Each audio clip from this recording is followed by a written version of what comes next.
फिर पीटी का स्टार्ट करूँगा जनवरी से। और जब पेपर का टाइम मंथ आएगा लास्ट का, मार्च मेनली आपको मार्च तक कोशिश करूँगा पूरा पीटी को प्रीलिम्स को पूरा ख़त्म कर लूँ अच्छे से। कल से फिर पूरा का पूरा वो शेड्यूल पता चलेगा, रोज़ का जो वीडियो बनाऊँगा वो चल। हेलो गाइस, तो कैसे हैं आप लोग? अब रेगुलर ये वीडियो आएगा। तो ये है कि काफ़ी टाइम के बाद ये सेट हो गया मेरा सिस्टम का क्या करना है। तो अभी रात के बज रहे हैं 11:10 हो रहा है अभी रात का, ठीक ना। तो अब जो सवेरे से अब तक का जो काम था सारा कंप्लीट हो चुका है मेरा। तो सवेरे का क्या था मेरा ओवरऑल, जैसे अभी प्रीलिम्स का पेपर आने वाला है, ठीक ना। तो उसके लिए क्या था कि प्रीलिम्स के बाद मेंस के लिए काफ़ी कम समय बच रहा है। तब हम लोग का जो पहला टारगेट होगा वो टारगेट ये रखेंगे कि प्रीलिम के साथ साथ कुछ मेंस का भी टॉपिक को बहुत हद तक कर लेंगे। मतलब एक रफली कर चुके होंगे, मतलब उसको करना है, मतलब कर लेंगे उसको अच्छे से, ठीक ना। तो उसके बाद क्या बचेगा कि प्री का जो है ना हम लोग स्टार्ट करेंगे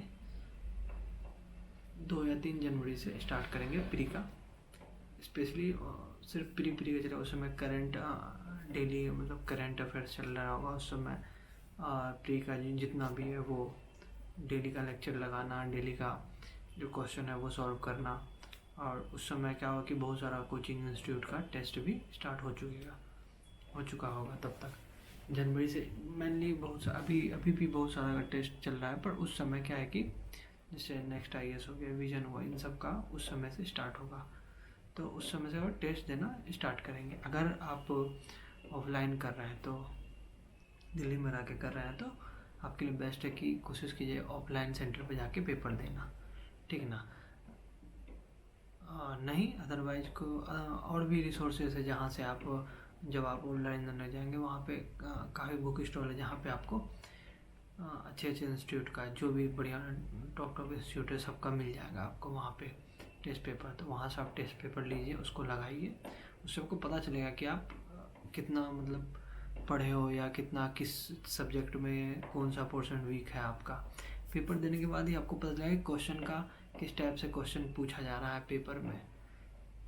ऐसा नहीं है कि वो सेम आएगा, बट पैटर्न तो सेम ही वही रहेगा आपका। तो वो कर सकते हैं। जैसे मैं पर्सनली मैं भी वही करता हूँ। मैं तो टेस्ट सीरीज ज्वाइन करूँगा और रेगुलर पेपर दूंगा। उससे ये पता चले जैसे टेस्ट सीरीज क्या होता है कि वो लोग इंस्टीट्यूट वाले क्या करते हैं कि पहले ही पूरा एक शेड्यूल बना के दे देते हैं वो कि आपका ये चैप्टर होगा, ये सब्जेक्ट का होगा, और पार्ट वाइज पहले चलेगा, फिर कुछ टाइम के बाद ओवरऑल का पेपर चलेगा वो, ठीक ना। फुल लेंथ टेस्ट पेपर चलेगा। मेरा तो पर्सनली ये है कि मैं तो फुल लेंथ टेस्ट पे ज़्यादा बिलीव करता हूँ। वो देना ज़्यादा प्रेफर समझता हूँ चैप्टर वाइज के कंपेयर में, वो बेस्ट लगता है मुझे। तो मैं तो कोशिश करूँगा कि फुल लेंथ ही दूँ मैं साथ के साथ। एक तो जैसे जो आप ज्वाइन किए वो अदर क्या है कि आप ऑफलाइन जो बहुत सारा स्टोर है उस पर मिल जाएगा ऑफलाइन, वहाँ से आप उठा के ले आओ, उसको लगाओ।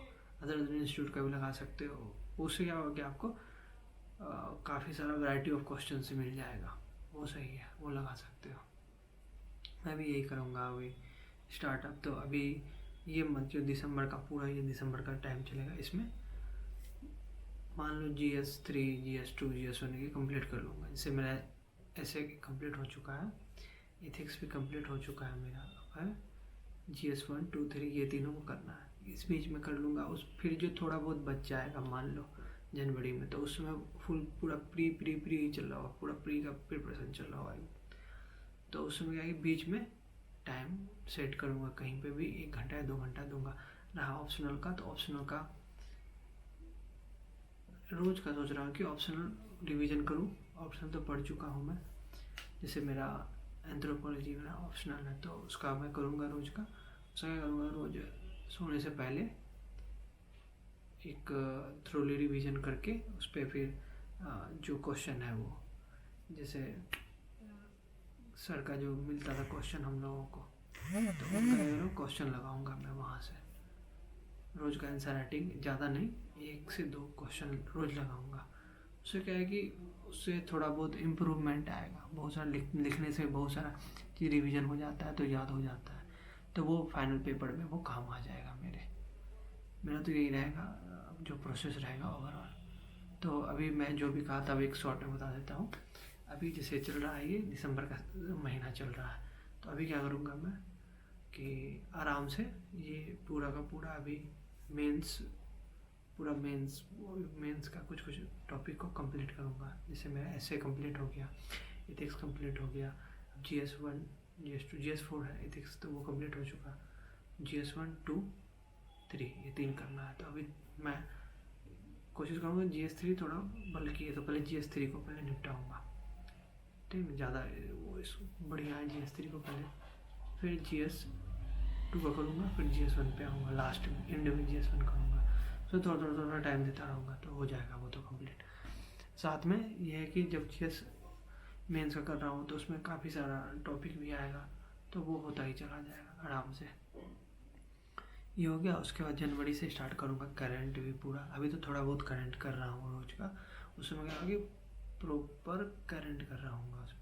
हाँ, अब जो ऑनलाइन स्टूडेंट है जो घर से रह के पढ़ रहे हैं या जो दिल्ली सेंटर पे नहीं आए, पटना से पढ़ रहे हैं, जो मान लीजिए किसी MP UP राजस्थान झारखंड कहीं से पढ़ रहे हैं, उड़ीसा या जहाँ से भी पढ़ रहे हैं, ऑनलाइन ओवरऑल मैं बोलूँ तो ऑनलाइन से कर रहे हैं कोई भी।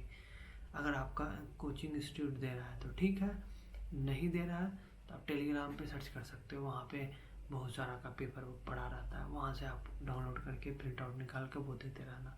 आंसर की भी वो देते हैं, उसे मैच करना, पहले पेपर लेना, उसका टाइम सेट कर लेना। अगर ऑनलाइन दे तो टाइम सेट करके वो एक टाइम लिमिट कर लेना, कितना टाइम है हमको पेपर करना है वो करना। उसके बाद पूरा का पूरा उसका जनरलाइज करना बहुत ज़रूरी है, वो करना, फाइनल वो हो जाएगा तुम्हारा।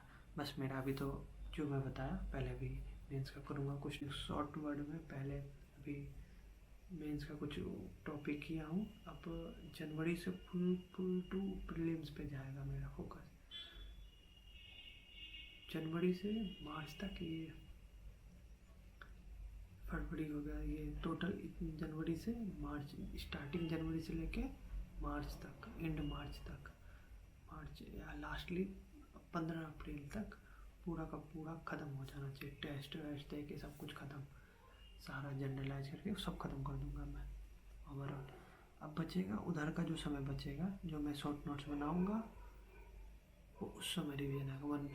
वन पेज वाला जो भी बनाऊंगा मैं खुद के लिए, तो वो उस समय काम आएगा।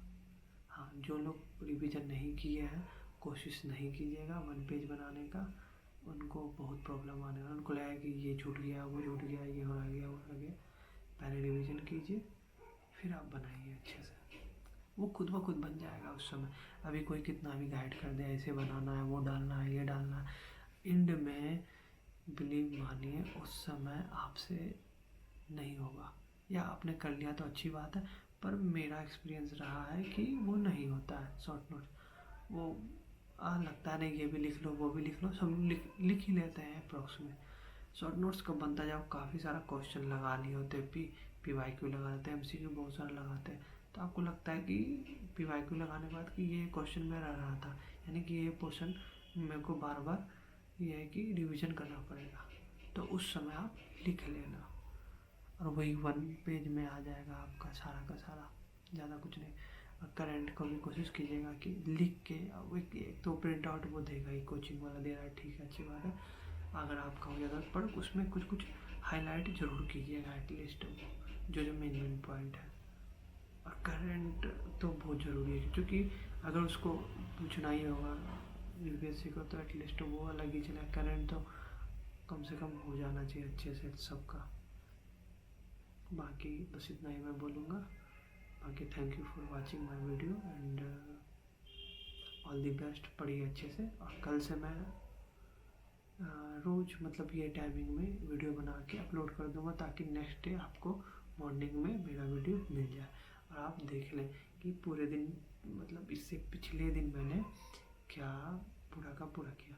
हालांकि मैं इतना नहीं कर सकूँगा कि मैं एक कैमरा वो सेट करके पूरा पढ़ते टाइम पूरा 1 बाय 1 मैं डिस्कशन कर दूँगा, एटलीस्ट पूरा अच्छे से डिस्क्राइब कर दूँगा कि आज मैंने क्या किया, कौन सा सब्जेक्ट पढ़ा, क्या चैप्टर किया, ये मैं वो थोड़ा मेरे को खुद पर्सनली लगता है कि कुछ चीज़ों को ज़्यादा ये नहीं किया जाए तो बेहतर है। जैसे मैं पढ़ रहा हूँ तो वो पूरा एकदम कॉपी पे फोकस करके वो थोड़ा मेरे लिए थोड़ा टफ हो जाएगा। वो सिंपली ये सही है मेरे हिसाब से। हाँ, और दूसरा ये 10 मिनट का वीडियो, 5-6 मिनट का अभी तो क्या स्टार्ट ये है, बाद में कोशिश करो शॉर्ट में निकालने का। बट कितना भी शॉर्ट करो 2-3 मिनट तो एक्स्ट्रा जाएगा ही जाएगा। मेरे को तो यही लगता है पर्सनली। बाकी तो मैं कोशिश करूँगा कि जितना शॉर्ट में मैं सारा का सारा डिटेल बता सकूँ वही रहेगा मेरी तरफ से। तो कि आपका कम से कम समय वीडियो देखने में जाए। पर्सनली मेरा ये भी रहेगा कि आप ऐसा नहीं कि पूरा वीडियो में समय बर्बाद करें, ऐसा ना करें। ठीक है, मस्त रहे और अच्छे से पढ़े, मन लगा के पढ़े, यही बोलूँगा मैं तो। Okay, thank you for watching my video.